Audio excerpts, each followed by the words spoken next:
Hey y'all, welcome to the Southern Appalachian Herbal Podcast. I'm Judson Carroll and I'm an herbalist. I'm also a wild crafter, a gardener, and herb grower.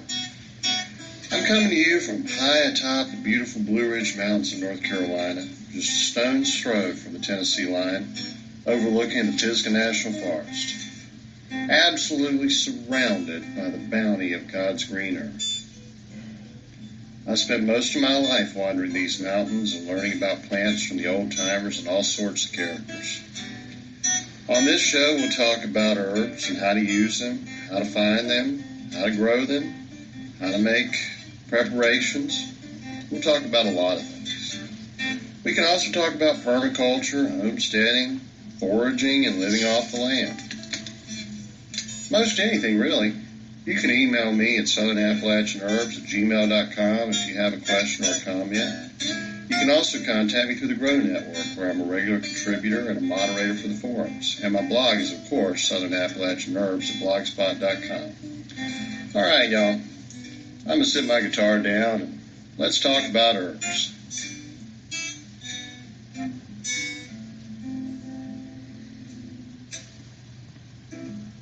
Hey, y'all. Welcome to today's show. Well, the big news for this week, without a doubt, was that Sally Fallon, the author of the Nourishing Traditions cookbook, which is the Weston A. Price cookbook, recommended my Substack newsletter. If you don't know about Weston A. Price, let me tell you just a little bit about Weston A. Price. He was a dentist. Several decades ago, he traveled all over the world and studied people. He first noticed that people who ate more animal protein and animal fats had healthier teeth, fewer cavities. This led him on research that absolutely runs counter to everything the USDA and the American Medical Association and everybody tried to tell us for the last 50 years, not more than that, if not longer than that. You have to remember, around 1900, 1920s, so there were a lot of bad diets and spas. Health was huge. There's a few movies about this. I mean, people who lived in cities had bad water and bad air. So originally they just wanted to get out in the countryside, take a spa a week at a place where they could get in mineral springs, drink healthy water, and bathe in mineral springs. One of the first of these was in Virginia. Even in colonial times, people were going to the mountains of Virginia to take part in these springs and health treatments. This is very popular in Europe, but really around 1900 or so, the fad diets really came into play. When people would go to these spas, they were often owned or promoted by someone who'd written a book or come up with a system of diet. And this was the time when exclusionary diets were popular. Uh, like the guy who invented graham crackers, the graham cracker, the cookie, that was actually the only thing you were supposed to eat in his diet. You were supposed to live on graham crackers. The guy that did the dietary recommendations for Union soldiers during the Civil War wanted them to only eat Salisbury steak. He thought Salisbury steak was the absolute best food and they should have it 3 meals a day, every single day. There was a lot of this crazy ideas that people should eliminate all kinds of foods from their diet. If you read Jethro Claus's Back to Eden, this is very much representative of the time, and also the Thompsonians. He was very influenced by Samuel Thompson and the Thompsonians. They advocated vegetarian diets and no spices, no wine or beer, no fats, no, everything that makes food good, they wanted to take out. And they thought that was the key to health and long life. Well, we still see this today. I mean, obviously, these vegan diet is very popular these days, and a lot of people pushing for it, and people wanting you to eat fake meat. I mean, if you look at that burger, I guess Hardee's and Burger King both have one now. It's a vegetable-based hamburger. I want you to get the ingredients on that first of all, and then go get a bag of dog food and compare them. Yes, folks, when you eat this fake meat, you are eating dog food. You are eating a vegetable grain-based product, flavored, artificially flavored, to taste like meat. You're eating dog food, okay? Well, not surprisingly, Dr. Price uh, actually studied such things and found that these diets are bunk. And I've told you before, when I was in, I guess, junior high, a very liberal teacher convinced me to become a vegetarian, and it wrecked my health for several years. I'm a big guy, and I was growing fast, and my body did not have the nutrition it needed, and it eventually led to a very severe back injury. I was sicker during that time. My allergies were worse during that time. And emotionally, I mean, I experienced a lot of depression and sadness that just went away when I started eating meat again. Look at your teeth. Look in the mirror and look at your teeth. God gave us molars for grinding up plants and grains, and the teeth up front, the sharp ones, from the canines all the way across the front, are sharp for cutting and tearing meat. We are meant to be omnivores. And so Dr. Price found this out. He researched. He looked at these isolated tribes or and compared them to European cultures. Like he found in, I guess it was Sweden or Norway, where they were eating a whole lot of butter, butterfat, milk, and cheese. He found they had very, very healthy teeth.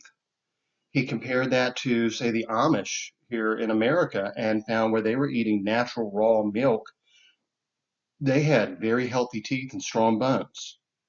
They had fewer allergies. They had much better overall health because they were eating raw milk and a lot of it and a lot of animal fat. This was, the era when pasteurization was being pushed and everybody was getting rid of raw milk. Dr. Weston A. Price said, no, people ought to have unpasteurized milk if it's safe, if you're getting it fresh from the animal. It's, one thing if it's got to sit on the shelf for a couple of weeks in a store, raw milk will not sit on a shelf for a couple of weeks in the store without spoiling. But if you can get fresh milk from a cow or a goat or a sheep or whatever you've got at your house on your farm or from a neighbor's farm, you're far better off. And this led to all kinds of research that the Weston A. Price Foundation still does today. They advocate for raw milk. They advocate for an omnivore diet. They tell you all the reasons why veganism is bad for your health. Now, I can add a whole lot to that. A vegan diet is also very, very, very bad for the environment. All these people that are saying the answer to solve all the world's environmental problems from global warming and all that is to stop eating meat are full of crap.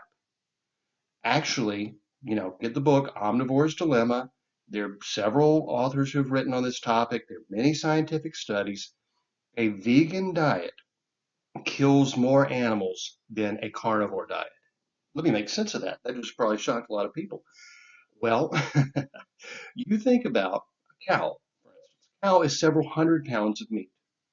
That cow grazes on grass. That's what it's meant to do. Grass and grazing animals actually grew up together. They need each other. The grass needs to be grazed and the cow needs to eat grass. Now, feeding a cow a bunch of corn and other just pure grains to fatten it up is not good for the cow and it's actually not good for you. It's much better to eat grass-fed beef than grain-fed beef. Cows that are fed a lot of grain have digestive troubles. They have to be given antibiotics. Those antibiotics stay in their system.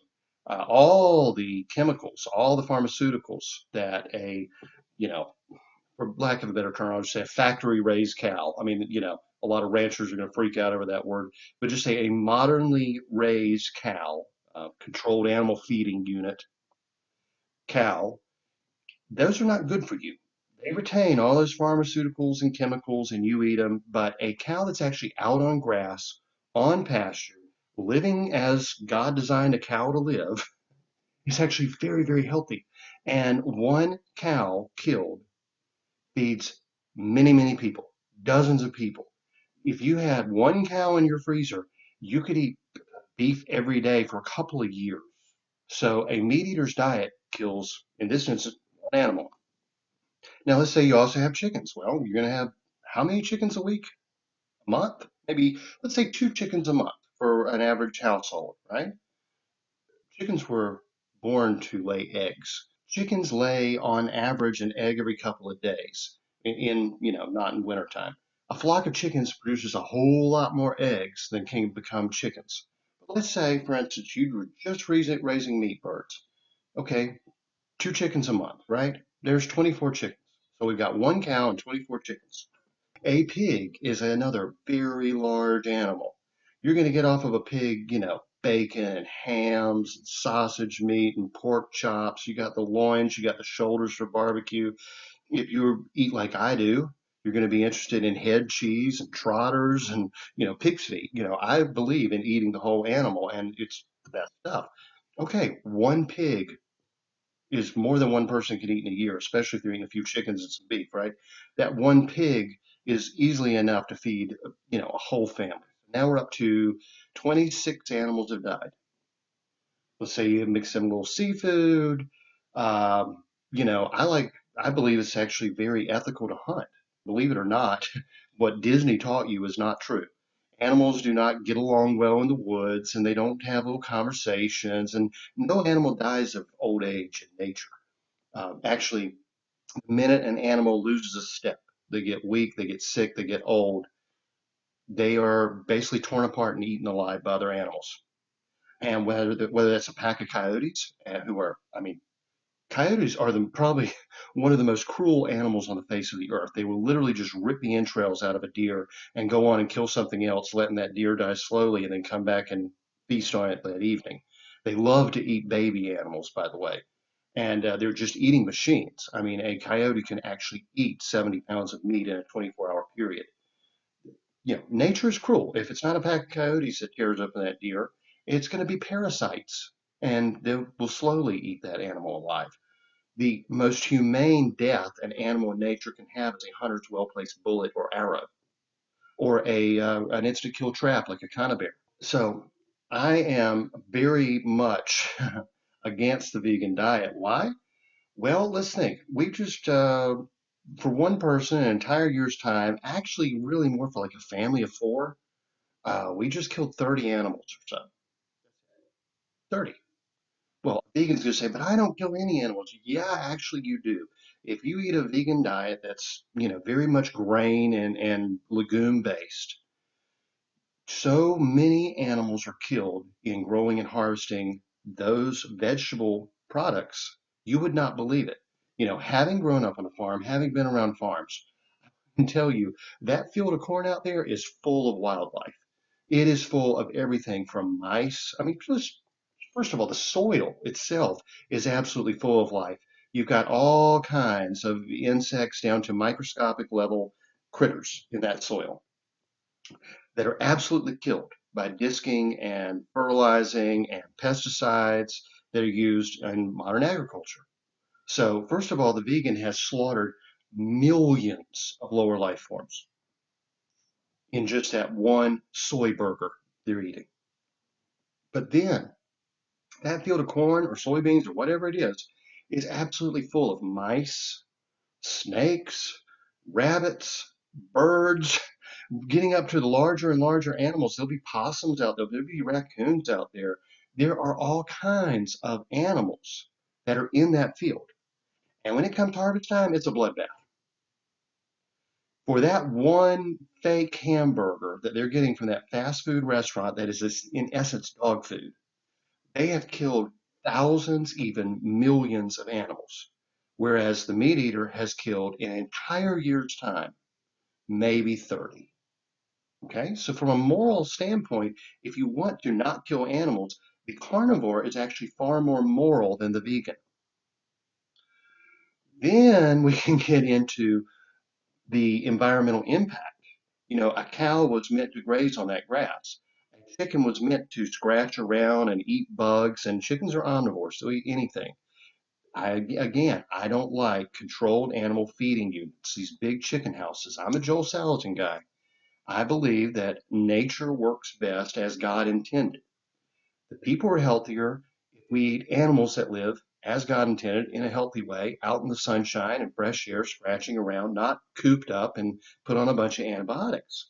I think actually chicken houses, and some of you may have chicken houses, and you may think they're fine. I think they're absolutely immoral. The waste from chickens, their manure and all that, the spent straw in a chicken coop is wonderful fertilizer. When it's all packed into a chicken house, it becomes essentially toxic waste. I mean, the waste coming out of those chicken houses is treated like toxic waste because it's in such highly concentrated amounts. Every time we have a hurricane come through down here, the hog farms and the chicken farms, all that gets washed into the water, and I mean, it's absolutely poisoning our oyster beds. I mean, so I have serious issues with modern agriculture. I don't think it is moral. I don't think it's good for the environment, and I don't think it's good for our health. Okay? You may absolutely disagree with me on that, but even so, even a modern, regular American fast food diet is more moral than that vegan. Because even if you are eating those just chicken nuggets, and don't get me started on chicken nugget. There's no such cut of chicken that's called a nugget. If you ever saw, I mean, I studied food science. If you ever saw chicken nuggets are made, you would not eat them. Trust me. People say you don't want to see sausage made. I love to make sausage. I love to eat sausage. Sausage is actually my favorite food. I don't eat chicken nuggets. It's that bad. Even if you are eating chicken nuggets, you are a more moral person in terms of accepting the vegan argument. The vegan argument is that it is immoral to kill animals. The vegan is still less moral on that scale than the person who eats chicken nuggets every day. Then we can get into the environmental impact, like I was saying. The largest producer of all that carbon that's supposed to be, causing global warming is actually modern agriculture. The farming practices, all those chemicals dumped on the field, tilling, that is actually, you can see every year when it's time to plant corn, they actually have satellite images, and you can see what happens when it's time to go through and plow those fields and plant that corn. That's actually causing a whole lot more carbon, if you think that's a problem, than the cow grazing in grass and the chicken scratching through a yard. So, from the moral standpoint of killing animals, veganism is immoral. From the standpoint of environmental impact, veganism is immoral. It takes many more acres. This, first of all, if you look up, just like Google, right? How much acreage, how much land does it take to support a vegan diet, right? They'll tell you like a quarter acre. That is absolute bull. I try very hard, to be polite and not to cuss and everything. That is one statistic that could absolutely make me start cussing on this program because it assumes, first of all, that you've got a year-round growing season. And it assumes that that vegan is going to be eating fresh vegetables and fruit all the time. That's not true. They're eating grain and they're eating soybeans. They're having tofurkey and not dogs. Now, if you did permaculture and you had intense planting and you were using all the vertical space and all that, yeah, you could get by on more like an acre. But you would also need a year-round growing season or a lot of greenhouses. It also assumed that the nutrition going into the soil is being regenerated. What does that mean? That means that every bite of food that that vegan eat that they then process and poop out, right? Their manure has to be used as fertilizer to be recycled back into that. And every bit of food scrap has to be used as compost. There are very few places in America where it's actually legal to use what they call human manure as fertilizer. And where it is, you still have to be really, really careful with it. It has to be thoroughly rotted and composted, hot composted, to kill all the germs. Or you can use an incinerator toilet. There are different ways. You can use gray water systems. It can actually be done, but it isn't. All these actors and celebrities on TV that say they're vegans and they're doing billboards, do you really think they're using their own manure in their own garden? No, no. They're eating food that's being grown on farms 10,000 miles away and trucked in. You want to talk about carbon footprint? Think of all the trucks and ships and everything and all that to get it to the store. And then all the energy that goes into the electricity in that store and everything all the cold storage that has to be kept on, all the refrigeration. Actually, this whole idea of veganism being better for the environment is complete garbage. A meat eater's omnivore diet, eating fresh, locally, and seasonally, is the very best thing for the environment. And I can also tell you, if you're concerned about carbon, if you're concerned about global warming, look, permaculture is actually the answer, not government programs. If people would listen to permaculture practitioners like my friend Matt Powers or Jeff Lawton or any of these guys, they will tell you that the American farmer could lock up all the carbon that's ever been made by man in just a few short growing seasons if we were using permaculture practices using C4 plants actually include corn, believe it or not, and sorghum. They actually pull carbon out of the air and put it in the soil. And beyond that, kelp does the same thing in the oceans. The oceans or our farms could absolutely absorb all that carbon in a very short time. The thing is, no one has an incentive to do that, do they? See, government doesn't have an incentive to solve any problem because if a problem's solved, you don't need government anymore. These corporations with all their greenwashing and carbon credits, they're not solving a problem. The individual or individuals working together as a community can actually solve problems. But permaculture is not taught in agricultural schools in the United States. The very opposite is taught. And then you'll have another department that teaches, environmental studies that tell everybody we're destroying the world.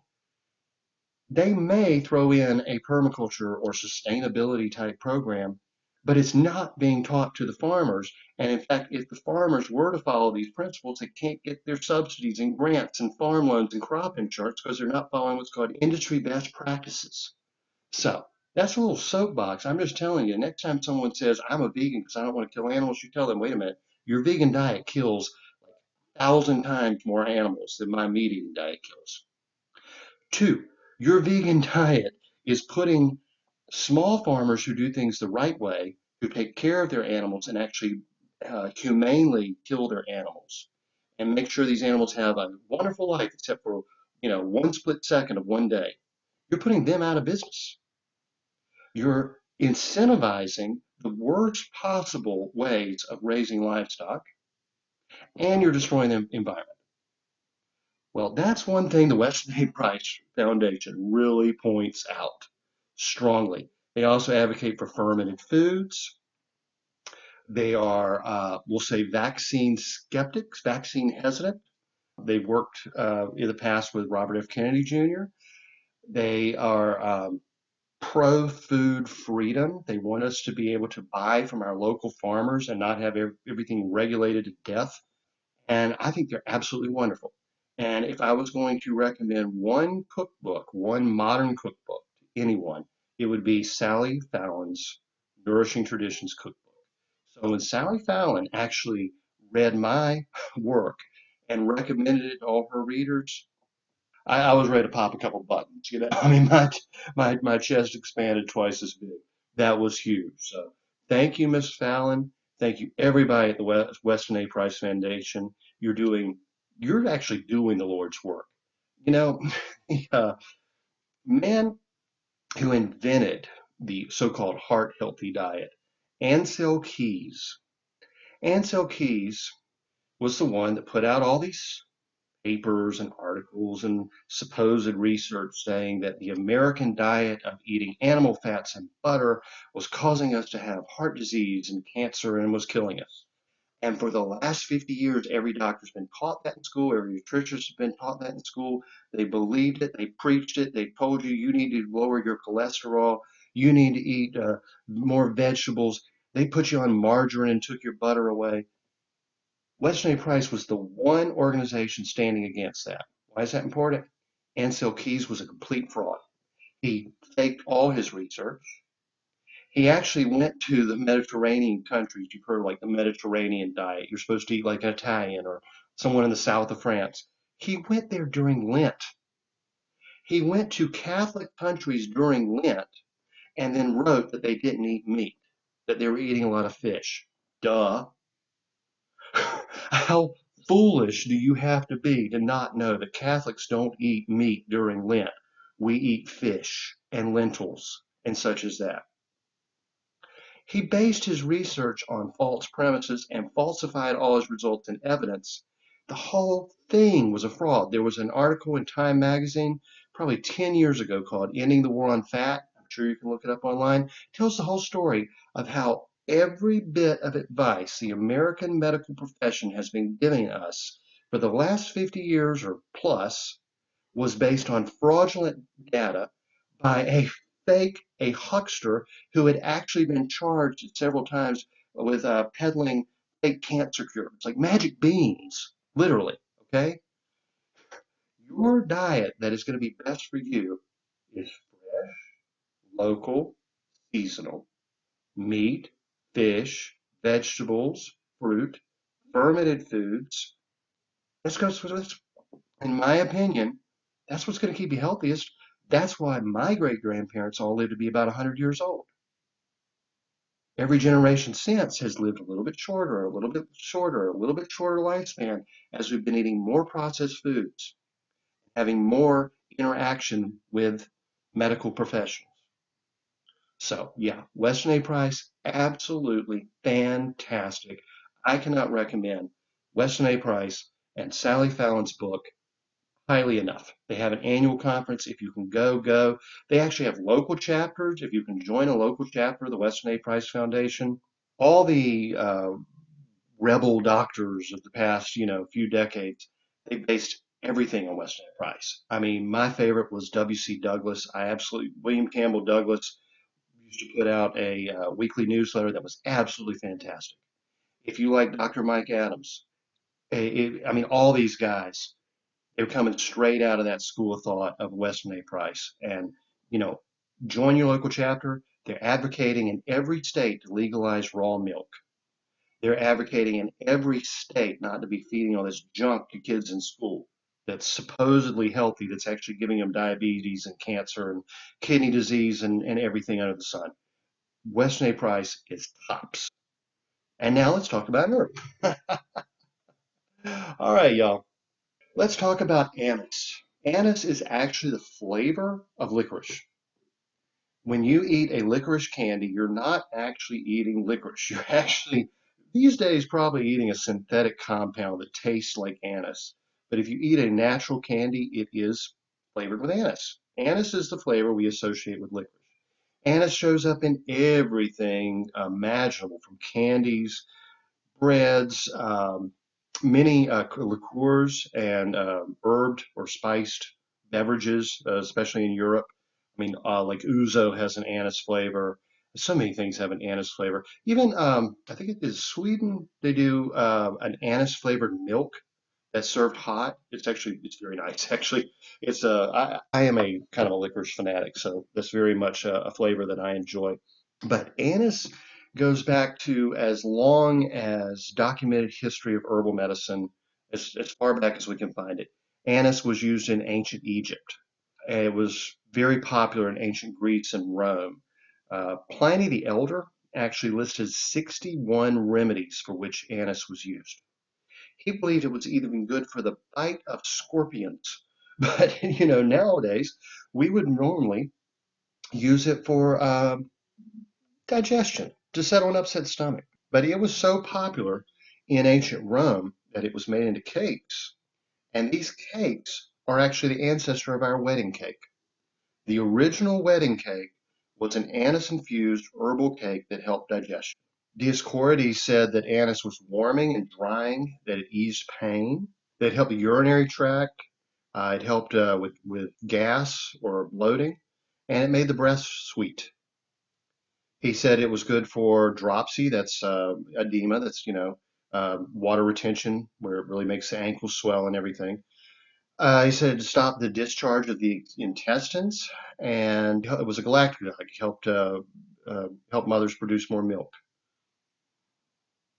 He actually thought it was an aphrodisiac, interestingly enough, and he said that the scent of it helped with headaches. So it was such a popular herb in ancient Greece and the Roman herbalism that followed that. When the Holy Roman Emperor Charlemagne commanded that everyone start having a garden, he was he was a really revolutionary guy. He cared so much about the citizens and especially the poor of the Roman Empire. He commanded that people grow gardens, and he commanded that every church or monastery have a physic garden, a garden to grow herbs, and that they treat for free anyone who came to him for medical needs. The Holy Roman Emperor Charlemagne, who started monastic medicine through an order called the Capitulaire, and then the Benedictines started all there's these monastery gardens, and these were the first charitable hospitals in the world throughout Western Europe, wherever the Benedictines went. They had a physic garden growing herbs, they had an apothecary, and they had a hospital where they would treat people for free. It changed everything in Europe. This is really the force, the Benedictines, thanks to the order of Charlemagne, spread Christian love and charity and through hospitals and education, taking care of the poor, going out all throughout Europe into wild, untamed, violent places and taking in the sick. That was their main goal, healing the sick and educating them about Christianity. And that's actually what civilized most of Europe. I mean, that one order is the civilizing force of most of the world, much of the world, we'll put it that way. Anise was one of those herbs. He ordered be grown. Even hundreds of years later, as monastic medicine changed into what we now call German folk medicine, Father Nape recommended anise and fennel oil be taken for gastritis and bloating and the winds, as he called it. And his protege was Brother Aloysius. He recommended anise for indigestion, intestinal cramps, wind again, headaches, dizziness, to improve and increase lactation, abdominal gripe, constipation, to dissolve phlegm, and he said it was good for asthmatics and to help stop dysentery. Like almost 2,000 years between Pliny the Elder and Brother Aloysius, you can see that anise was still very much a part of monastic medicine, of German folk medicine, the medicine that came from ancient Greece and Rome and really spread through via the Benedictines, especially throughout Europe. They were the ones that had the medical schools in England, Germany, in Italy, Ireland, France, all of Western and Central Europe, Poland, all up into that region for literally 1,500 years or so. If you were going to go to a doctor, if you were going to go to a hospital, if you were going to go to a medical school, you were learning from or being treated by a Benedictine. That's how influential they were. Absolutely amazing. Of course, I've written a whole book on that. That's really the heart of my book, Christian Herbal Medicine History and Practice, which I highly recommend. It's on Amazon if you're interested. The feedback I've gotten on that book, most people do not know how intertwined herbal medicine is with Christianity. So I enjoyed writing it and got some really good feedback on that. And as I said, the Benedictines and a few other orders that practice medicine really moved throughout Central Europe and Western Europe. And one of the main places, really one of the true hearts of European herbal medicine is Poland. Sophie Hodorowicz-Nab, who wrote The Polish Herbal, which is an excellent book. It's a beautiful book. I really think you ought to have that one if you can get it. She said this herb was brought to Poland by the Benedictine monks and grown in monastery gardens, as well as the gardens of Kazimierz. No, I'm sure any Polish person is going to hate my pronunciation. Kazimierz the Great. That's about as close as I can get to it. This is really like their heroic king. I mean, Poles, this guy was like the founder sort of their national sense of unity and pride. And I can't pronounce his name. I'm sorry, I can't pronounce most things in Polish. I just absolutely love the food. Polish food is phenomenal. Let me tell you. I told you I love sausages. Poland is the world capital of sausage. Sausage and pierogies just drenched in butter. Oh my gosh, is there anything better? But anyway, she says that in the gardens there were two types of anise that were grown, one more helpful for women and the other for men. In later centuries, it was grown in the region of Pincows and exported in large quantities. And actually, Poland is one of the largest herb exporters in the entire world. I don't know how the war in Ukraine is affecting that, but just like how Ukraine grows much of the world's grain, Poland grows much of the world's herbs. So we could see a shortage of some things. Another reason why you need to be growing your own herbs. And let me recommend another one of my books. It's Growing Your Survival Herb Garden for Preppers, Homesteaders, and Everyone Else. When you grow herbs yourself, you know they're pure and you know they're fresh and you have them on hand when you need them. That book is also available on Amazon. But she went on to say that in folk medicine, anise was used for stomach ailments. It also reduced temperatures and acted as a diuretic, expectorant, and anti-asthmatic.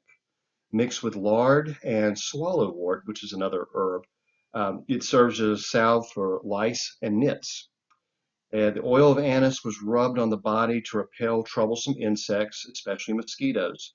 In ancient times, it served to flavor liquors, improve the taste of medicine, and was an additive to dishes difficult to digest. And the Polish medicine eventually spread to Russia. Russia has a couple of main influences. They actually got a good Eastern influence as well as a Western influence. So Russian herbal medicine is always a reference as well. Igor Vilovich Zevin is in a Russian herbal, one of the first herbs accepted by Russian herbalists from the southeastern herbal tradition. Anise has been a very common herbal remedy in Russia since the beginning of the 19th century, when a landlord began cultivating it in the province of Voronezh. Voronezh, I guess. Folk herbalists recommended adding a few crushed seeds to a cup of hot milk a half hour before bedtime to promote restful sleep. Exactly what they do in Norway.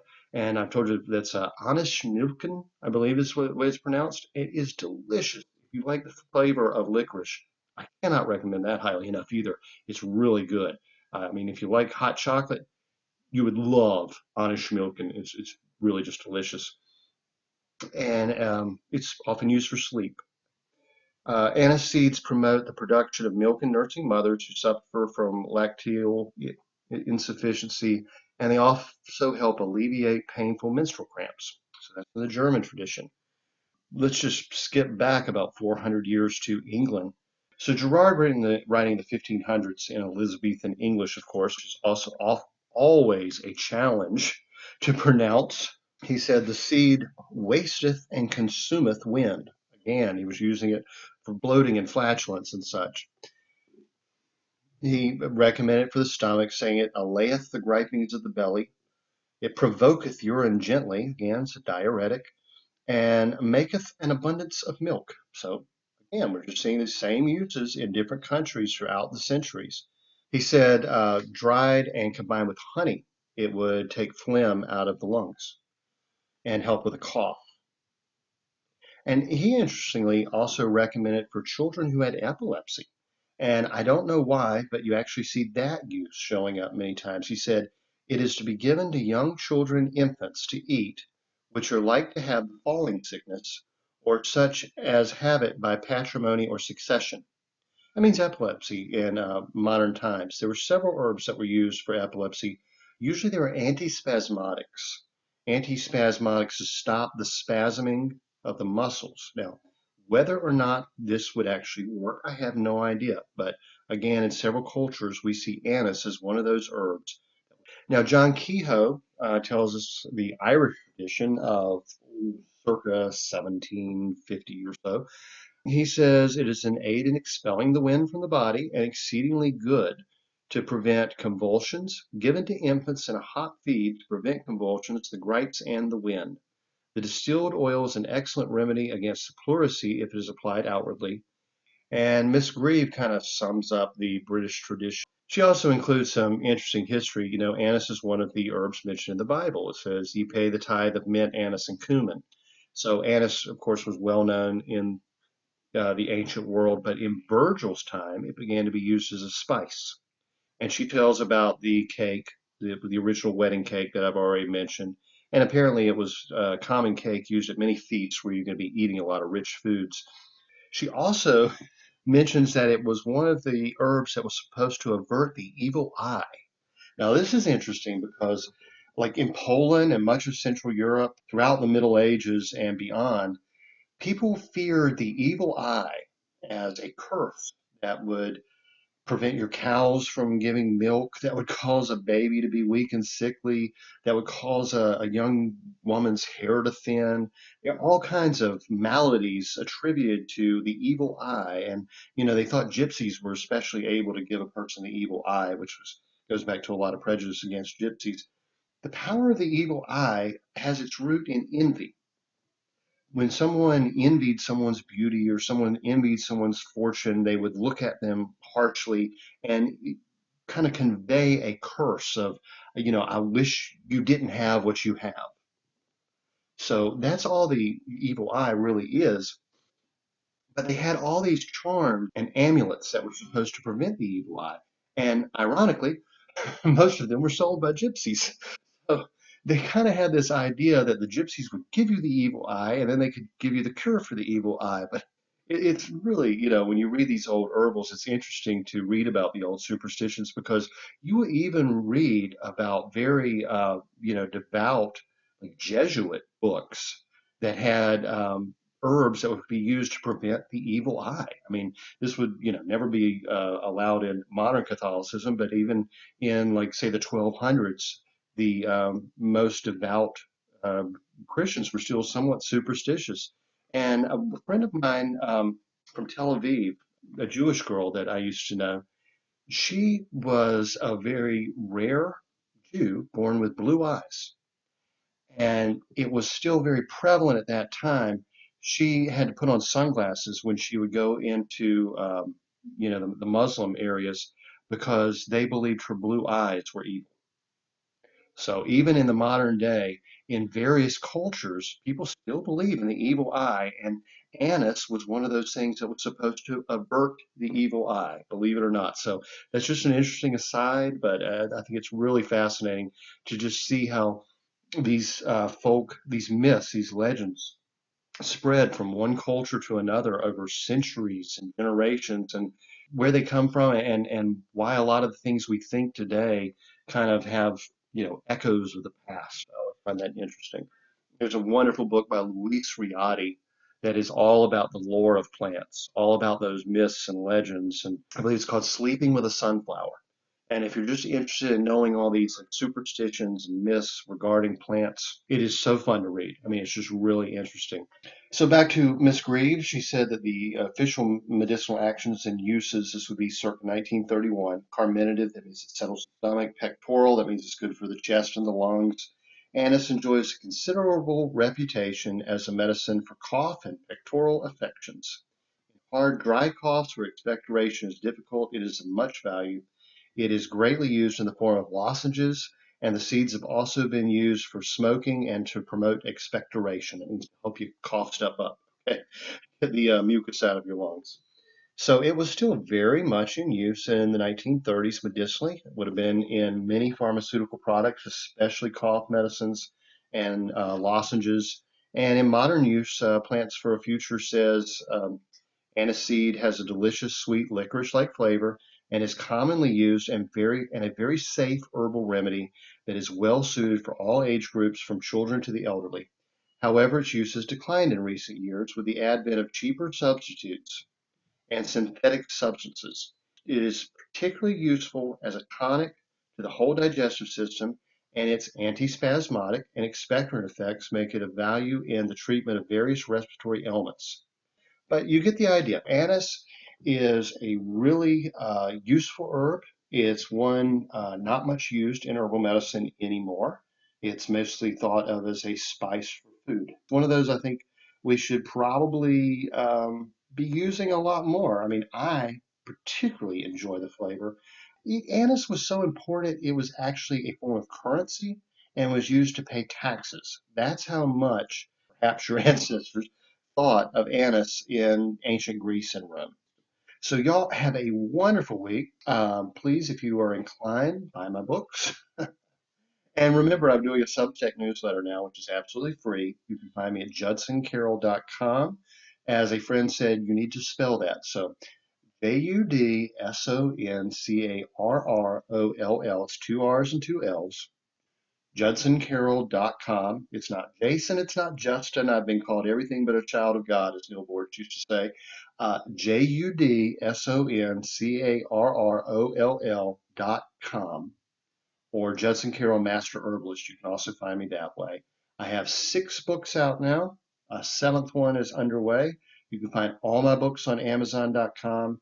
And like I've said before, I say a prayer for each person who buys my book, because you're allowing me to do what I was meant to do, live the life and work the job that I was put here to do by buying my books. So it's very much appreciated. Have a wonderful week, and I'll see you next time. The information in this podcast is not intended to diagnose or treat any disease or condition. Nothing I say or write has been evaluated or approved by the FDA. I'm not a doctor. The U.S. government does not recognize the practice of herbal medicine, and there is no governing body regulating herbalists. Therefore, I'm really just a guy who studies herbs. I'm not offering any advice. I won't even claim that anything I write or say is accurate or true. I can tell you what herbs have been traditionally used for. I can tell you my own experience and if I believe an herb has helped me. I cannot nor would I tell you to do the same. If you use an herb anyone recommends, you are treating yourself. You take full responsibility for your health. Humans are individuals and no two are identical. What works for me may not work for you. You may have an allergy, a sensitivity, an underlying condition that no one else even shares and you don't even know about. Be careful with your health. By continuing to listen to my podcast or read my blog, you agree to be responsible for yourself, for your own research, make your own choices, and not to blame me for anything ever.